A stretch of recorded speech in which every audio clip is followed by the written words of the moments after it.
Got on notes. Oh, yeah.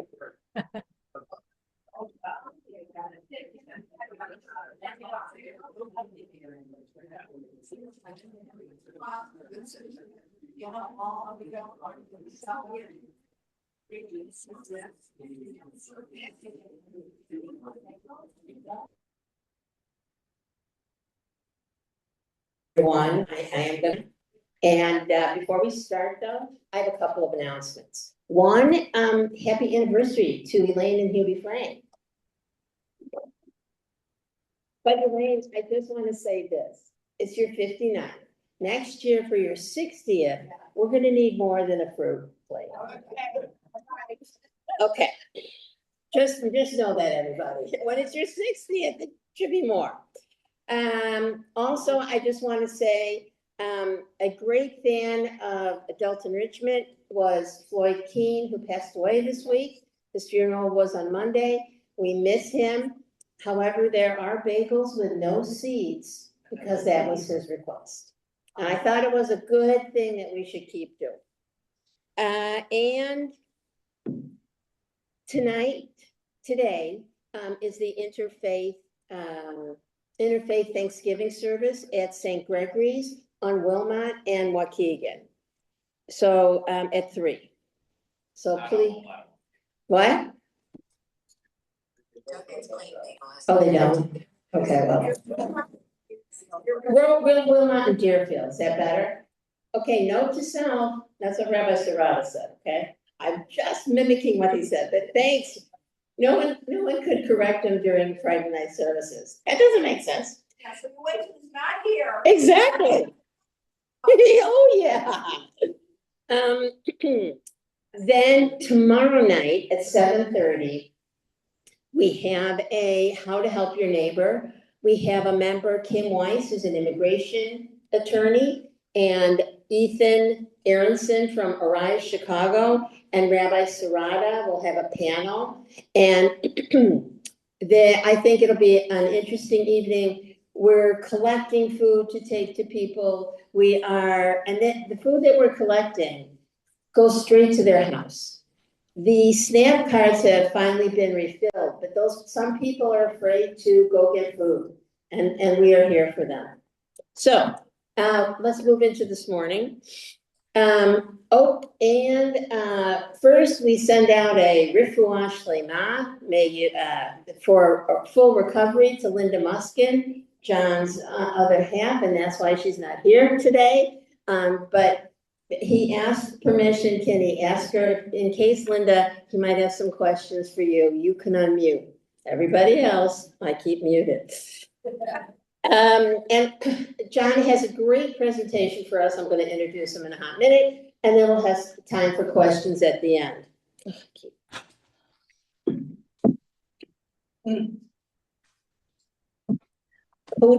John Cody is an award-winning feature and investigative reporter who has uncovered fraud and corruption in both the public and private sectors. We need you back.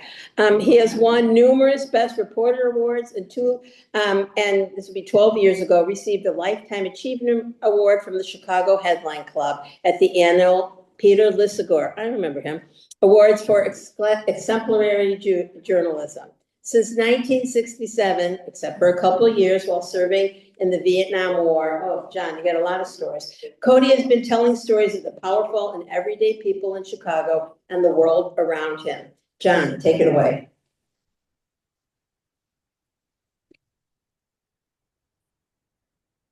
Good morning. I was all prepared to be nervous till I got here and saw my friends. So it's going to be okay. Mark and Julia Gorlick are here, my cousins, Lee and Ellen Gusson, and Rolma and Eugene Finneran here. Also, kind of keeping me honest, is my friend of 20, 30, 40 years. At least. Friend and mentor Sherman Kaplan, who was the afternoon anchorman and maybe more highly visible even as the restaurant critic for WBBM Radio. And yes, presided over the business hour, a man of many parts. And in the turnabout is fair play, I suppose, department. Also here is the U.S. Attorney former for the Northern District of Illinois, Scott Lazar, his wife Betsy, and the turnabout is that I used to ask Scott questions. I suppose it's his turn now, so maybe he'll get nervous again. We'll see. I have a little caveat for you. I'm going to play you some tapes. I have a lot of tapes from 47 years of WBBM radio. And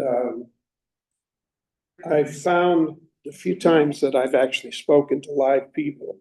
Normally, I would be speaking just into a microphone or into a telephone in a bar somewhere, wherever you could find a phone. At least in the beginning, this was before cell phones in 1967. So the caveat is this. Usually you listen to the radio while you're doing something else, driving mainly, okay? Doing the dishes, whatever. And it's when a tape is played, you kind of wonder, what am I supposed to do now? You just listen. If it's a TV clip, your eyes are occupied, your head is occupied, your ears. In this case, you're just going to be using your ears. And so you have my permission to look at the walls or look at the floor, look at your friend or whoever. We'll give it a try here with one of my favorite people.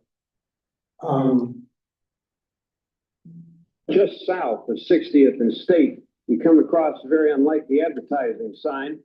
Black letters on a white background, beautifully printed. Tombstones made while you wait, 6430200.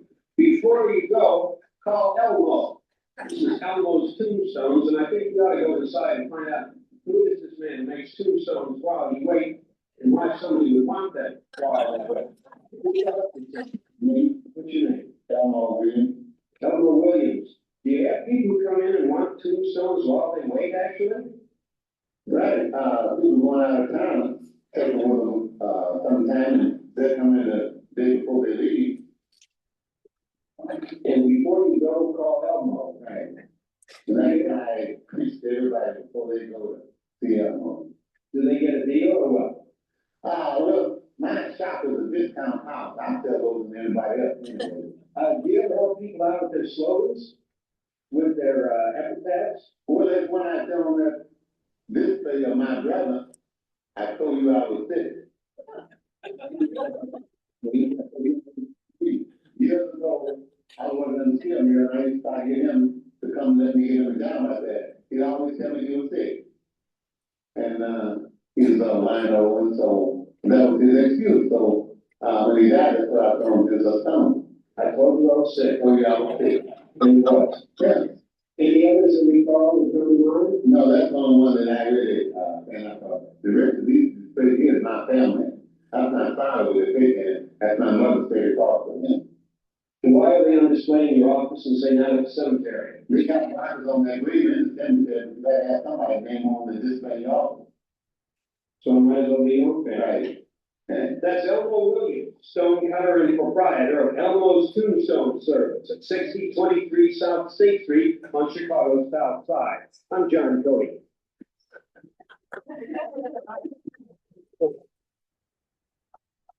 Still on? Yeah. I got a bunch of awards for doing hard news, but the heart was really my heart was really in just talking to people like Elmo, and as you heard, he was just a very, very quick-witted fellow, and everybody's got a story. He was one.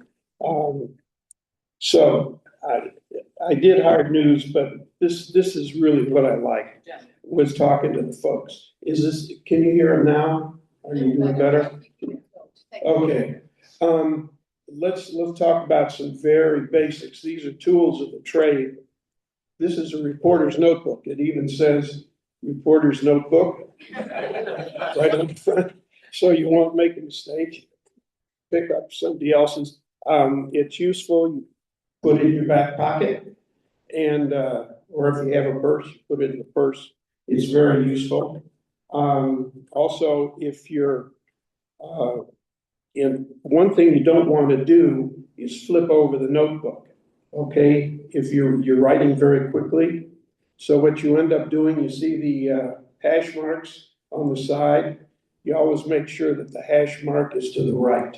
This is minutia, but it's also stuff that saves you, because it's very easy when you're, say, leaving a courtroom and you have to do a story in a hurry. In your notes, which way is it? So that's how that's the basic tool of the trade. When I started out at WBBM, I started in 1967 and then spent 2 years with the government, 1 year in Vietnam. Came back and became a reporter. We were using reel-to-reel tape recorders. Anybody remember them? Reel-to-reel tape recorders. And also, it was heavily unionized. You had to have a technician with you to run the tape recorder. And they were International Brotherhood of Electrical Workers. And you couldn't even you couldn't even touch the recorder. They were very, very particular. They were heavy. This would be now 1968 or 69, really heavy.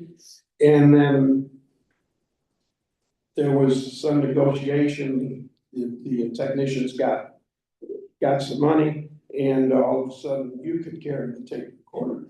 And that was certainly an advance, but it got heavy. We went from the reel-to-reel tape recorder to a cassette recorder. You all know what cassettes are? Okay.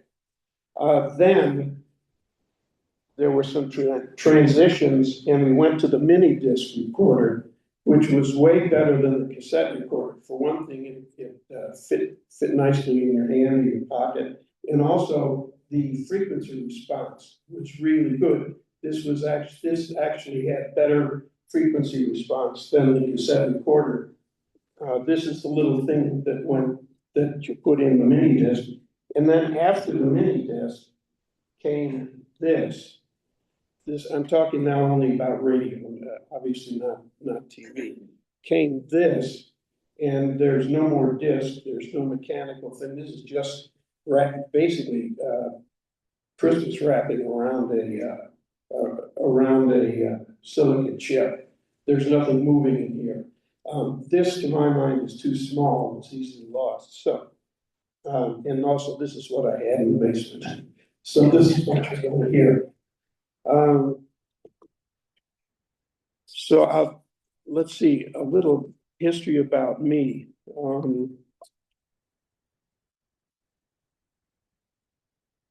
I started out at an outfit called City News Bureau, which was a wire service that covered the city. And it was actually started during Prohibition. They had so much crime that it was taking up a reporter's time, and there were many newspapers, and they put this consortium together and came up with the City News Bureau, which was both a wire service and a training service. And you went there for maybe a year or two, and the conveyor belt dropped you off at the Tribune or the Sun-Times or so on. In my case, it dropped me off at WBBM Radio, which was just starting all news. And there have been a lot of changes, and you're in the middle of the changes now, and I'll tell you about them. when I started, WBBM routinely had minute, 2, 3, 4 minute reports. Now you're going to hear 25 or 30-second reports, 40-second reports. It was gradual, but that also leaves more room for ads. Yeah. The standards of taste have changed at WBBM radio. When I started, WBBM wouldn't carry ads for funeral homes because that was considered in bad taste. Now, if you listen to the same station, you're going to hear ads for California psychics. You're going to hear ads for gambling services. Yeah. And they actually have complete sportscasts dedicated to odds on games. So it's been a huge change. When I started, there were 5 newspapers that were competing fiercely in Chicago. You had the Trib, Sun-Times, Herald American, Daily News. Well, there was also the Defender. Defender's gone, Daily News is gone, Herald American is gone. And both the Tribune and the Sun-Times are kind of on life support. Sun-Times is trying to make it with donations, like they do at WBEZ radio. But basically it's the Trib and the Sun-Times. But the other change that you'll see is that most people don't get their news anymore from radio or TV, but from the internet. And you have a whole lot more outlets. You have Axios, Politico, Drudge Report, Facebook, X, Twitter. The important thing is this.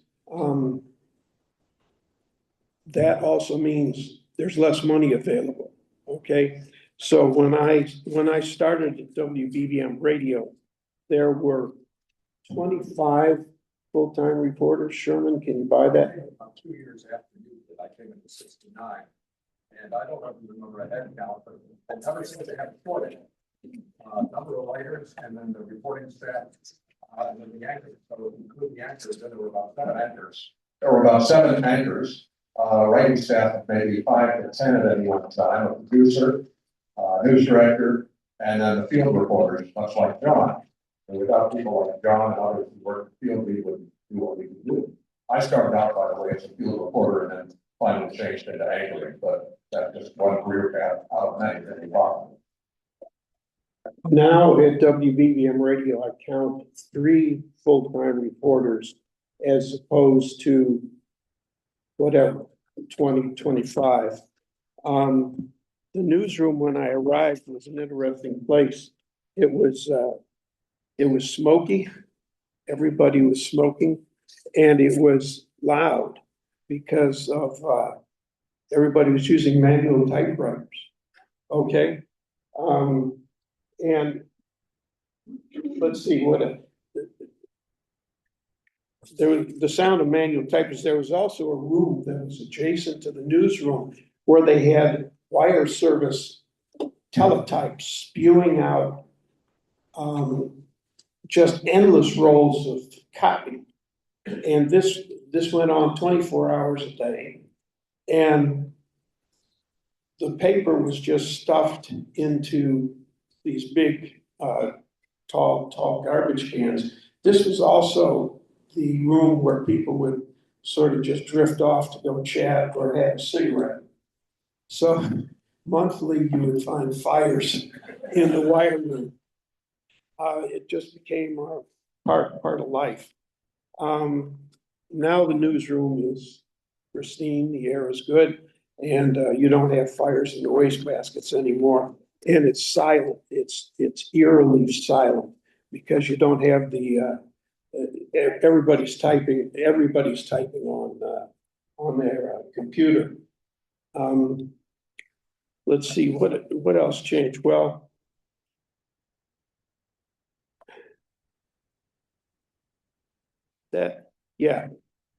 I think what I'd like to do at this point is go through some of the best and worst. My wife suggested that you y'all might want to hear what was a good day for a reporter, what was a bad day for a reporter.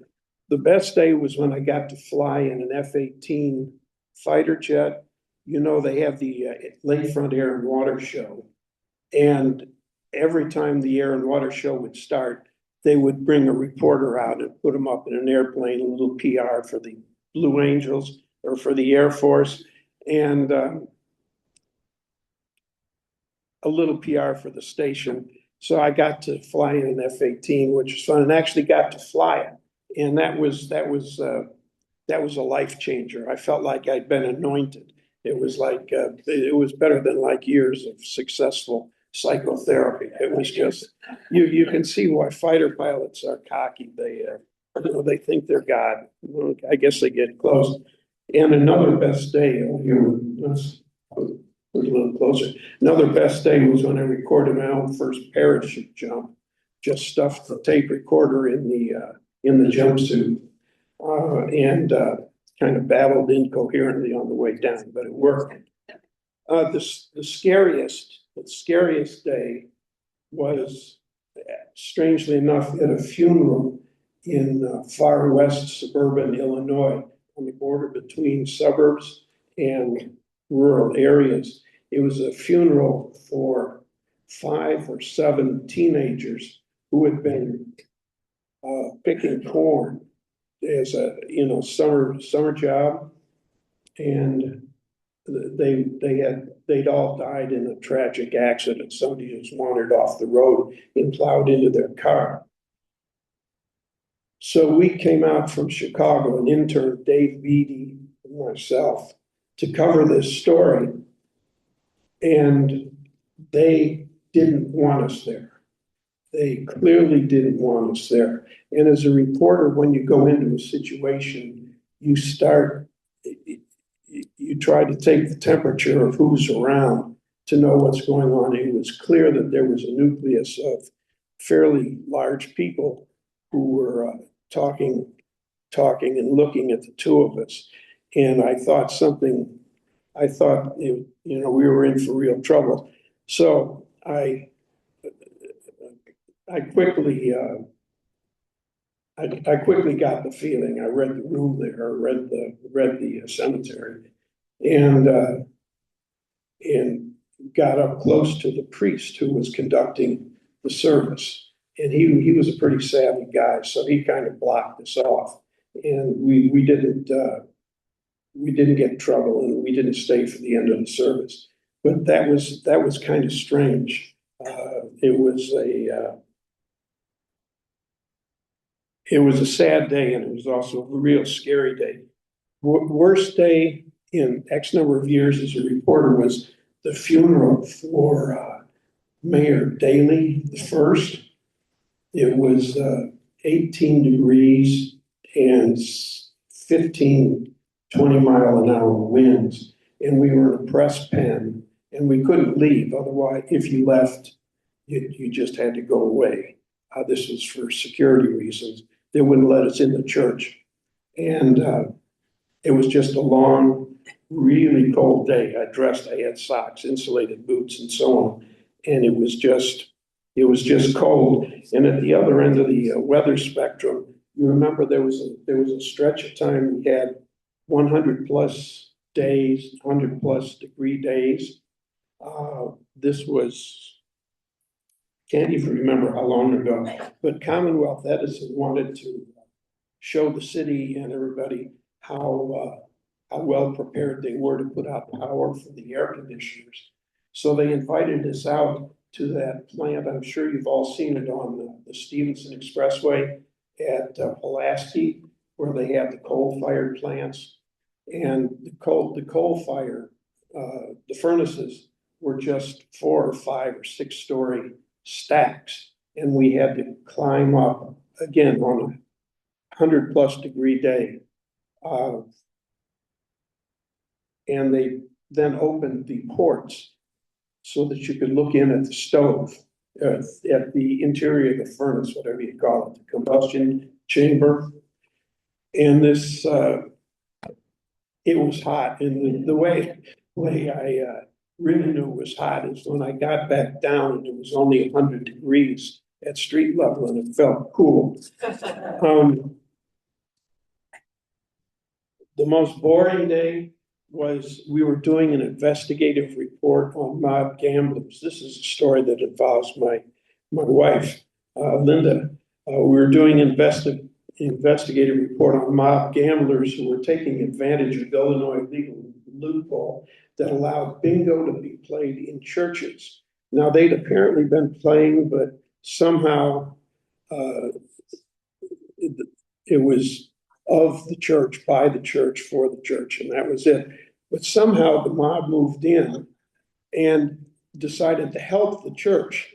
And the mob worked out a deal with several churches. The mob would run the bingo games, they would up the attendance, up the revenue, and then split the increased take with the church. And, it was all right. The church didn't have to put out quite as much effort and they made some money. To prove this, we had to stay in one of the church bingo parlors to see who was actually in there running it. And it turned out it was the mob guys that are pretty well known. But to find out who was there, my wife and I played bingo for 5 hours in this church basement. And I've heard about that since. Whenever it's my turn to do the dishes and I'm busy, she points out 5 hours of bingo in the church. And then it actually got kind of difficult after this. I had this in-person confrontation. It was either Elmhurst or River Forest, the home of the mob guy who was running. And I'm sorry, I don't remember who it was, but he was running the game at the church. And his wife answered. We had to confront him. We had to ask him, what are you doing out here? Are you running the bingo game for the church? The basic question. And this guy's wife answered the door, a huge ornate wooden door with a big brass decoration. It looked like the entrance to a castle. And his wife answered the door and she just looked mean. And then the monster himself came to the door and asked directly, who are you? And I explained, I'm John Cody at WBBM News Radio78, and we wanted to know, what were you doing at the church bingo thing? Were you running this? And he just stared at me and stared at me. And then he just kept staring at me as he closed the door. He never did say. So we did the story. There were no repercussions.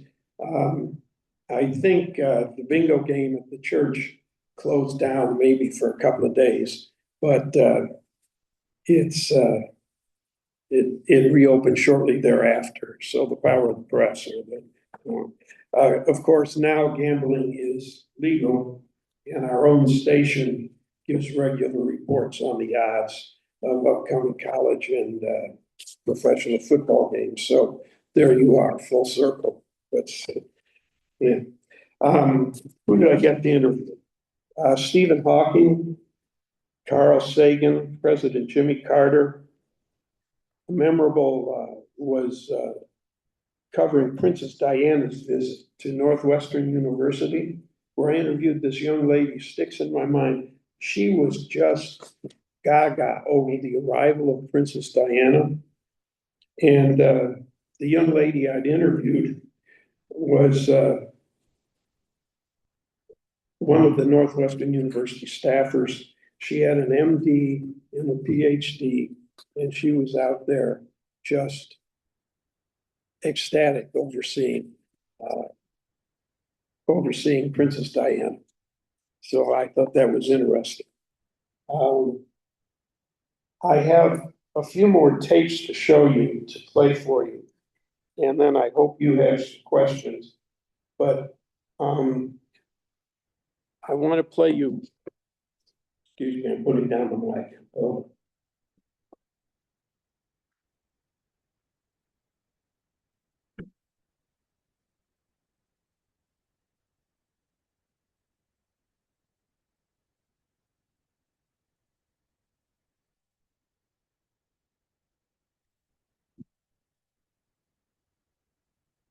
I promise you, I actually have some news clips here. But this is another, let's see, Musicians just put on cloth. Look, Put the mic near it. okay.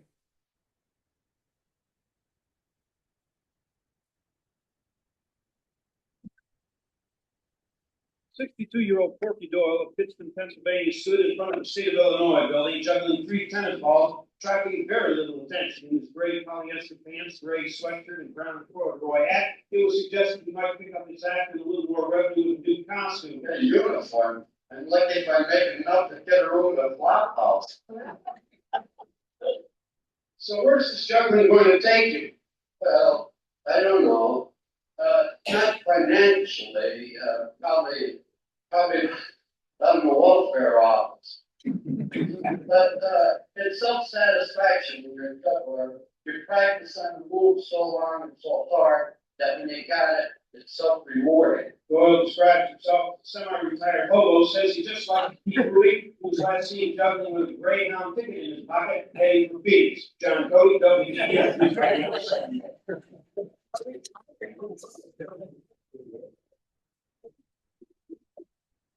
Porky just lives in my mind. I can't tell whether he's the one who has all the right answers or has no answers whatsoever. But he seemed very happy to be out there. He in front of the Dubuffet, I think it's Dubuffet statue in front of the State of Illinois building, which is now something else. But he seemed to be quite happy with what he was doing. Now we get to, this is probably the most significant tape here. And this is courtesy of Scott Lazar's colleagues. It's hard to hear, so I can interpret for you. But y'all know what a pinky swear is? You remember that from grade school? Well, this is an object lesson here for anybody who says they're a good judge of character, okay? What you're going to hear is an undercover bug tape from courtesy of the US government, which did the Silver Shovel investigation. This is about 1990. Which had 6 aldermen convicted, 10 other folks. The aldermen were convicted of accepting bribes for allowing hazardous waste disposal in their ward, okay? This is an undercover mole. The prosecutors, the FBI, had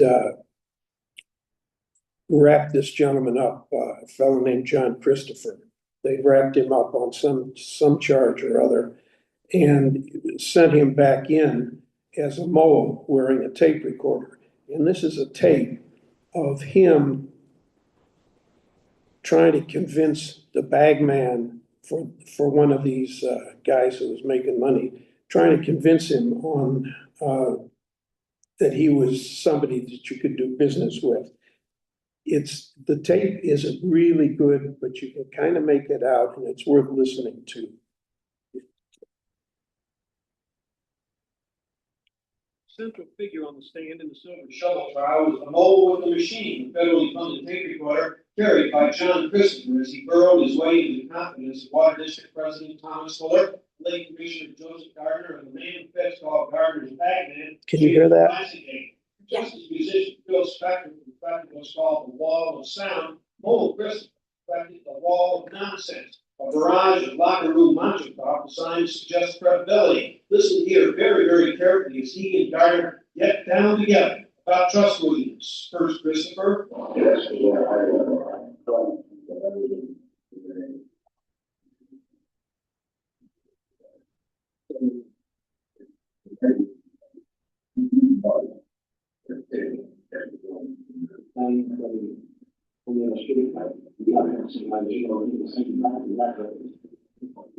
So Christopher's pointing out you got to behave. Christopher is pointing out you have to act like you're still in the neighborhood and everybody has to trust each other. And target of the Moles tape recorder, a fellow named Blassingame, is saying, "Oh yeah, it's like in a street fight. You got to cover the other guy's back." Okay, he goes on, and then listen for the pinky swear certification here. In the cement a relationship with Blasingame, old Christopher unleashes the ultimate credential, the pinky finger lock. You may remember from grade school days. And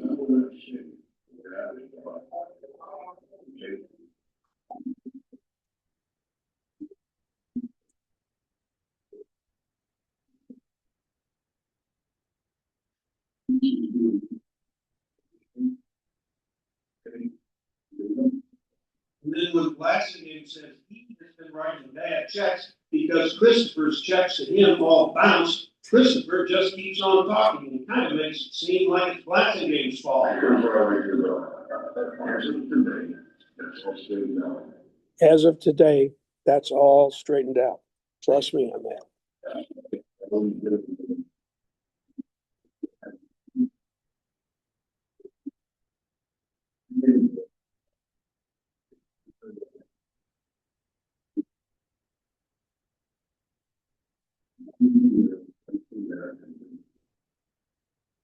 So now it's his wife's fault that the money didn't get transmitted to the bag man.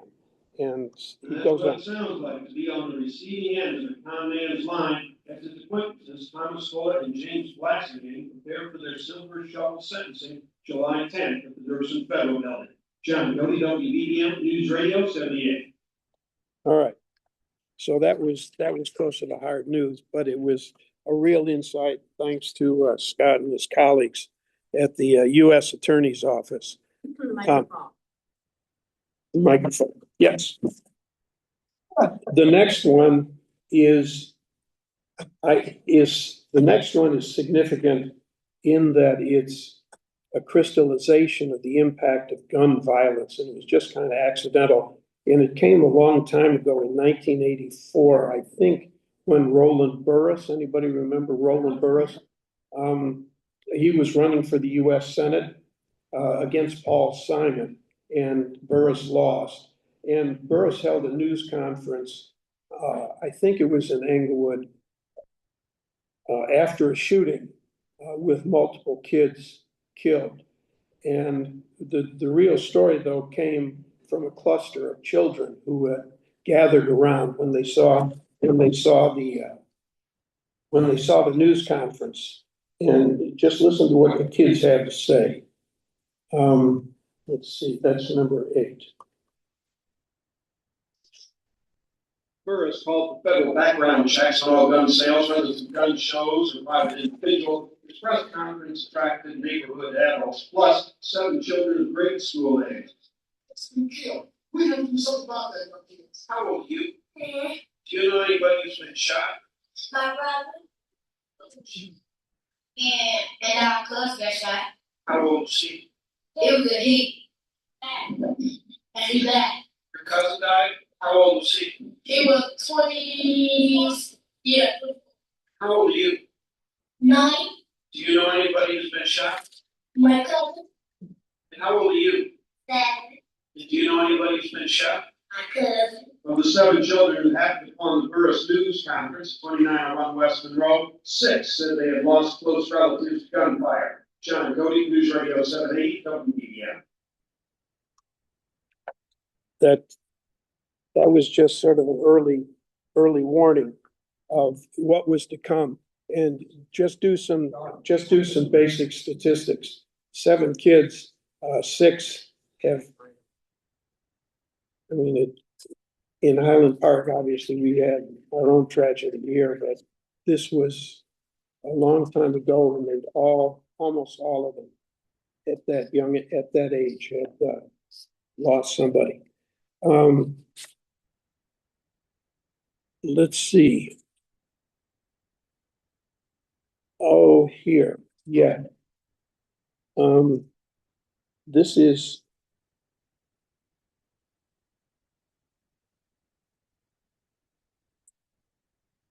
Standard procedure for a story like this is you ask someone, how are you doing? this is when the reporter got involved in the story. It was just a feature story on a hot day. Sometimes the editor doesn't have anything to put on the radio and they say, go out and get something. This was a hot day and they said, go out and get something. And I ran across an asphalt crew that was laying asphalt in a fast food. I came across an asphalt crew that was laying asphalt in 90-degree weather. And the asphalt foreman kind of took over the story. And they tell you, and so on. Not Charlie Warner, he figures doing it. It's the only way to understand just how hot it is to be wearing hot asphalt in the summer sun. Been doing it for 40 years. What do? Don't you start to sweat? Yeah, come on, take that mic. Come on. Come on. Well, you want me to pour some of this in? Yeah. That's it. Break some fork the sidewalk, level this off. This is not work here. Yeah, we're right here. That's all. Get it? Pull it down the sidewalk, get your break. This is very light in here for now. Oh, no problem, John Cody. Just hang in there. 375 degrees. Very much. Oh, yeah. You said you made right there. Yeah. You don't wear no too tight on here. You got red clothes. You're all sweaty. And so says Charlie Warnett with his Beverly paving crew laying hot asphalt in 39 for the day and ride. John Cody, WBBM Asphalt Lane and News Radio 78.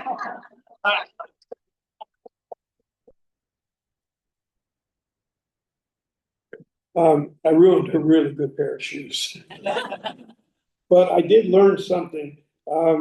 Charlie said that for lunch, what they do on the paving crew is they wrap a roast beef, they wrap a side of beef or a turkey or a chicken. They wrap it very, very thoroughly in tin foil, and then they just throw it into the middle of the asphalt in the truck at 375 degrees, and by noon, the chicken's ready to go. Yeah. So, bear with me. I got a couple more here. This is the one I referred to earlier, was riding in the F-18, which is it's a fighter jet. And it's actually a fairly large plane. It has two engines in back. And it was just an exhilarating experience. While the F-18 can go almost twice the speed of sound, it feels so smooth and gentle. Pilot Dave Stewart slides up to the clouds, then nudges the stick forward, sending you floating in zero gravity for a sadly short instant, like a happy bubble in a cloud of blue. Then it can change from happy to very hectic in less than an instant. Commander Stewart graphically displays what's called inverted flight. That's technical talk for upside down. Okay, Jerry, all set? I'm all set. I'm going to go 180 degrees on board.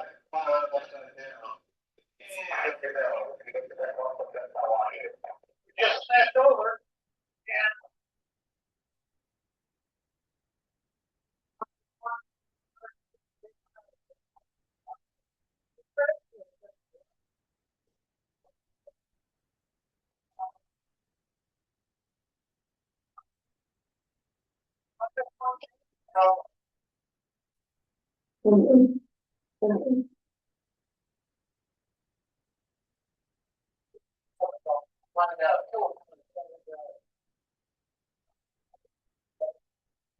Can you hear that?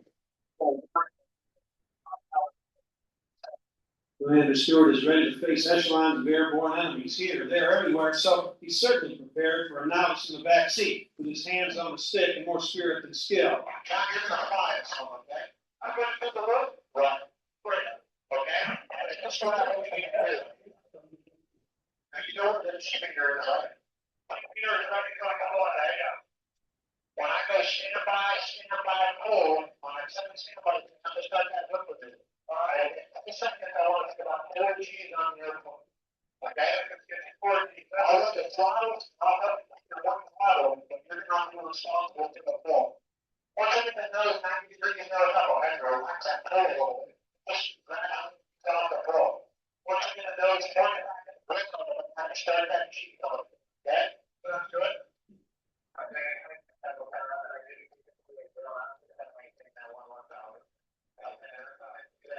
Okay, John, you got a stick? I have a stick. I'm gonna tell you, or you're gonna tell me? I'm gonna tell you, okay. Stand by, pull. Well, I got, hold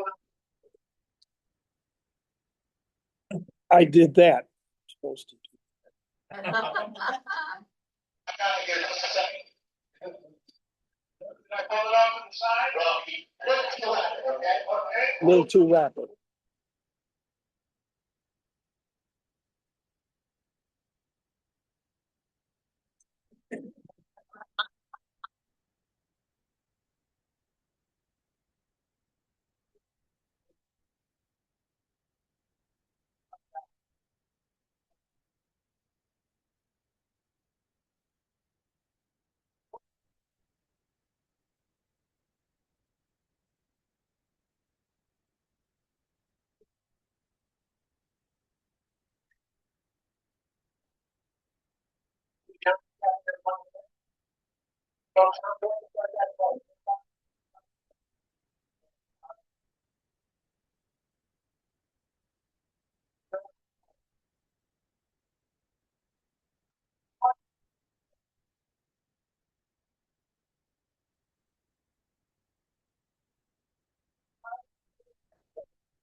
Blue Angels number 7, Lieutenant Commander Dave Stewart, with a look at life inside the cockpit of an FA-18 over Lake Michigan. John Cody, WBBM News Radio 78.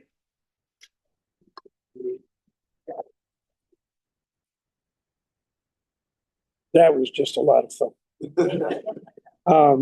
Actually, the most fun, I got to, that was a lot of fun.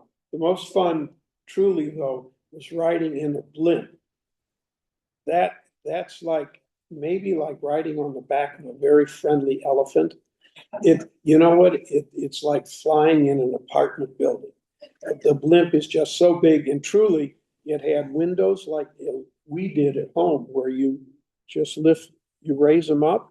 There were 2 clasps on either side of the window, and you just lift up the window and you see straight down. It was, the blimp was nice. Part of a reporter's job is to translate what's being heard, and sometimes what's being translate what's being said. And this is, I mean, there were funds needed for both projects, the road. this is a story about obfuscation. I know there are some lawyers here. Listen carefully and tell me if this gentleman is for it or against it. This is Ray LaHood. He's the transportation secretary. He was transportation secretary for, anyway, he was a secretary. I mean, there's funds needed for both projects, the road and the airport. Do you see funds coming the way of those 2 projects? I mean, look, Mayor Daley has worked very hard on the O'Hare expansion, and so I think that it'll be incumbent upon our department to be helpful on the O'Hare expansion, but also on the road projects. We'll be working with the delegation from Illinois, and as we work through an authorization bill to make sure that if these projects are important, they'll be included.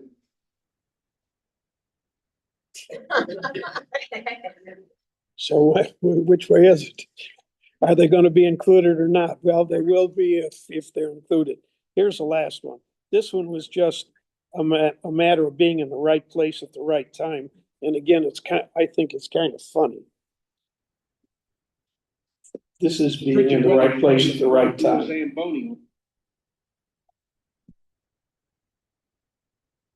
The frigid weather froze the bright blue Zamboni on its way to Wrigley Field, where it just did not want to start. Roll off flatbed transport. So they tried to help it along by lifting the flatbed just a bit, but that little bit was a bit too much as the Zamboni started to roll with brakes that didn't grab while it was still between 2 and 3 feet in the air, with much of the Chicago photo and video before reporting every detail and hollering at the same time. That's the sound of the Honda Zamboni hitting the ground. Driver Danny Ahern kept a hold of the wheel of the Zamboni, which rocked way back, but then forward, turning potential tragedy into comedy as a durable little machine that headed off north the wrong way up Clifton Street for storage before smoothing the ice for the New Year's Day hockey game at Wrigley Field between the Blackhawks and the Detroit Red Wings. John Cody, News Radio 78, WBBM.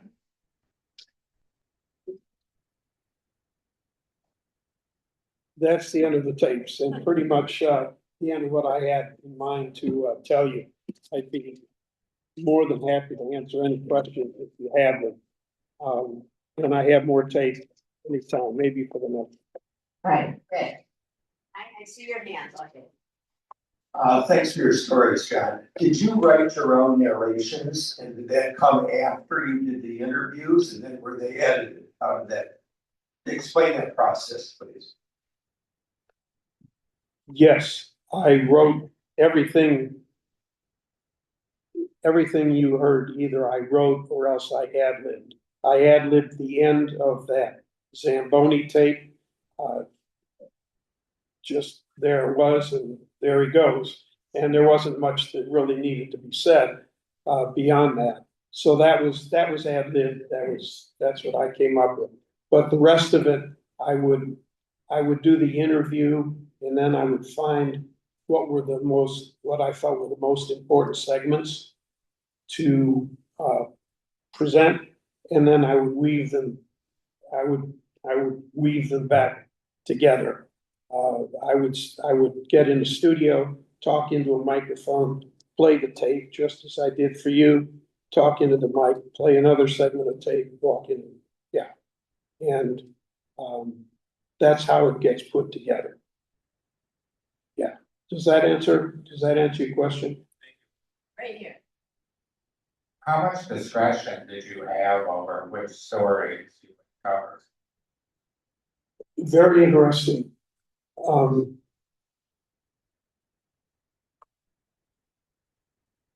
The editor would give you an assignment every morning. Cover this and this and this. You had to do A, B, and C as directed, but you were free to say, I'd rather do this, and you could negotiate a little bit. But if it was a federal court trial, and you were working in the federal court that day, that's what you did. There was nothing to discuss. Most of this stuff here, though, were just opportunistic grabs on the way to your real assignment. But, I go into the state of Illinois building, and here's the Porky Doyle out there juggling his 3 tennis balls in this brown corduroy pants. You couldn't walk by and not talk to the guy. So that's how that would come about. I have a follow-up to your story about the bingo games in churches. After the exposure of the mafia, it became too difficult for them to continue. But the churches still wanted the bingo. So entrepreneurial people like my 40-year-old nephew moved in and conducted the same kind of activity, except it was no longer with the mafia. However, in order to get acceptance in a particular town, what he had to do was contribute money to the political figures in the town, just to make it easier. But the churches still wanted it so much, and he continued. He continued organizing the games for the church. So he became a substitute. He was Jewish, and he became a substitute. But they continued doing that for maybe another 20 years. It's maybe something you ought to take up with Scott over here. Quick question, of all the people who you interviewed, you mentioned a couple of them, which was the most interesting, most revealing, the one that sticks out in your mind?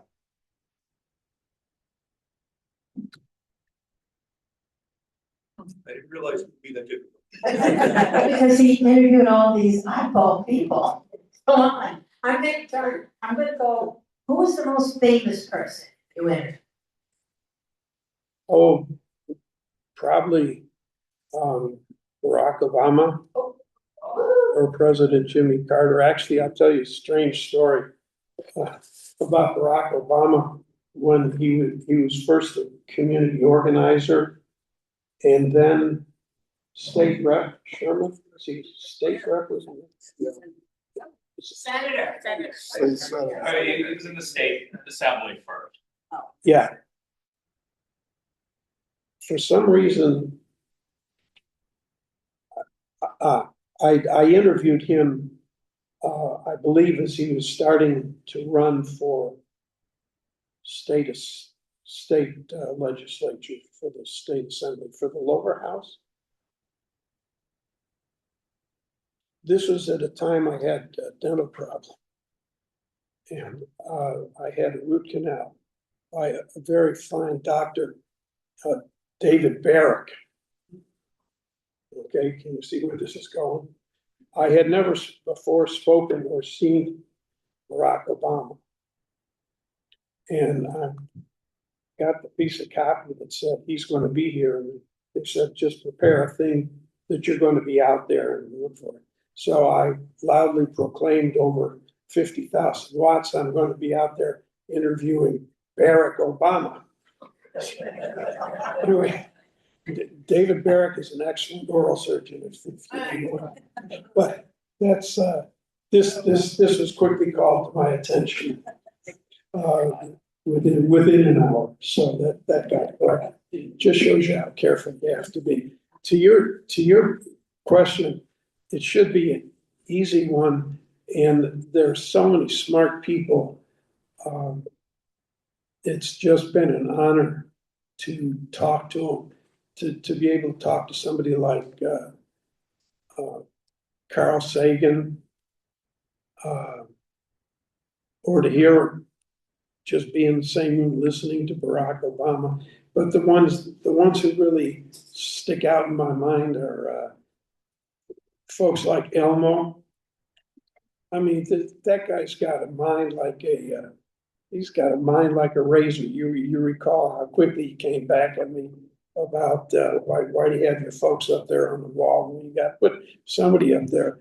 I remember him, and I remember Porky Doyle more clearly than I do any of the really brilliant people who said brilliant things. You know, like Ed Burke. I don't know, is he out of jail yet? He's on. Ed Burke and Alderman Ed Burke could do this. I mean, get up at a platform and talk about Chicago history for 2-3 hours, and you would just sit there mesmerized. Guy, Ed Burke is just a brilliant public speaker, and he's a really, really smart guy. That's smart. Well, he's a smart guy. Anyway, but the ones that stick in my heart anyway are the people in those kids you heard talking about their relatives who got shot. So that's the answer. John, thanks for a great presentation. What occurs to me is maybe as a reporter, you have to be a lifelong learner, like you're going to throw in a topic that you don't have a lot of knowledge in. Can you talk about a topic you got thrown into that you had to quickly become at least expert on or knowledgeable enough to conduct a good interview and, you know, a topic you didn't think you'd ever get thrown into. Immediately comes up this when they were moving the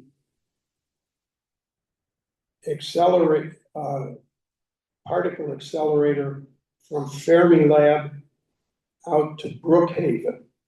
You remember this was, I don't know. Well, look, I've been retired now for 7 or 8 years. And it was well before that.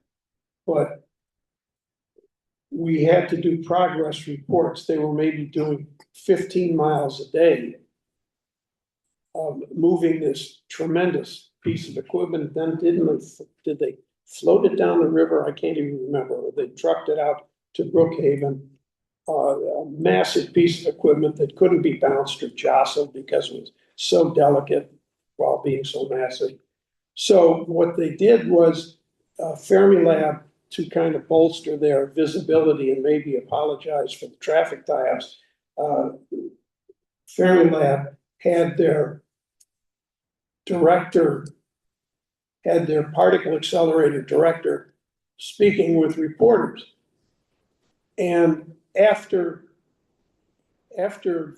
you say, 15 minutes, the thing weighs X tons and we're going to be tying up the traffic, then you got to talk about something else. So we ended up talking about quantum theory. And quantum theory is, who is the Feynman says, if you think you understand quantum theory, you obviously are mistaken. And so here I am trying to understand what this guy is telling me and then translate it somewhat accurately into something that would be understandable to somebody who's listening to News Radio 78 while they're driving down the Eisenhower or taking a shower or doing the dishes at home. That was a real trick. I don't think I'd ever worked as hard trying to understand what somebody was saying. That comes to mind immediately. Very great example. I'm sure John will stay behind if you have other questions. Let me just get up into this. I do want to tell everybody that December 7th, we have Andrew Porrancher, and he wrote a book, American Maccabee, Theodore Roosevelt and the Jews, a major biography of a mesmerizing statesman whose complex bond with the Jewish people forever shaped their lives and his legacy. So that'll be in person, but in the afternoon. And then a week after that, it was supposed to be in person, but she can't come. Jane Eisner on Carole King. So we've got some really fascinating things coming up this afternoon, tomorrow night. If you need any help signing up for something, just let me know. And it's great seeing everybody today. Thank you very much.